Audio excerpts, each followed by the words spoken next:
তার পূর্ণ নাম মুশফিক উদ্দিন টগর এবং তিনি 2002 সালে ব্যাপকভাবে চাঞ্চল্য হওয়া বুয়েট শিক্ষার্থী সাবিকুন নাহার সনি হত্যা মামলার একজন অন্যতম আসামি ছিলেন। গত 18 সেপ্টেম্বর 2025 তারিখ বিকালে গোয়েন্দা তথ্যের ভিত্তিতে রাজধানীর লালবাগ থানাধীন আজিমপুর এলাকায় অভিযান পরিচালনা করে মোহাম্মদ মুশফিক উদ্দিন পিতা মোহাম্মদ শফিউদ্দিন থানা মোহাম্মদপুর জেলা মাগুরাকে র্যাব 3 কর্তৃক গ্রেফতার করা হয়।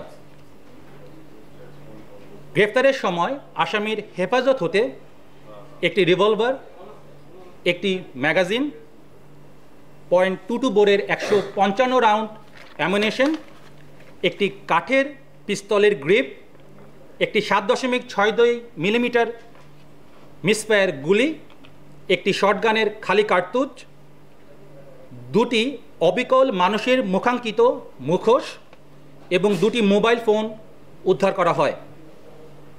পরবর্তীতে জিজ্ঞাসাবাদকালে জানা যায় যে তার পূর্ণ নাম মুশফিক উদ্দিন টগর এবং তিনি 2002 সালে ব্যাপকভাবে চাঞ্চল্য হওয়া বুয়েট শিক্ষার্থী সাবিকুন নাহার সনি হত্যা মামলার একজন অন্যতম আসামি ছিলেন।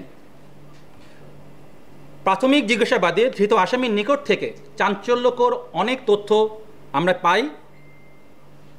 যে জিনিসটা বেশি ইম্পর্টেন্ট, যে সীমান্তবর্তী এলাকা হতে তিনি বিভিন্ন সময় অবৈধভাবে অস্ত্র ঢাকায় নিয়ে আসেন এবং বিভিন্ন মানুষকে তা সরবরাহ করে থাকেন। এবং আমরা যেটা আপনাদেরকে বলতে চাই যে তার দেওয়া তথ্য অনুযায়ী আমাদের এই কার্যক্রম চলমান থাকবে এবং আমরা অস্ত্র উদ্ধারে যে কাজগুলো আমরা পূর্বেও করেছিলাম এই ধারাবাহিকতা আমরা বজায় রাখার চেষ্টা করব। ধৃত আসামির বিরুদ্ধে আমরা লালবাগ থানায় একটি অস্ত্র মামলা রুজু করার বিষয়টি বর্তমানে প্রক্রিয়াধীন রয়েছে।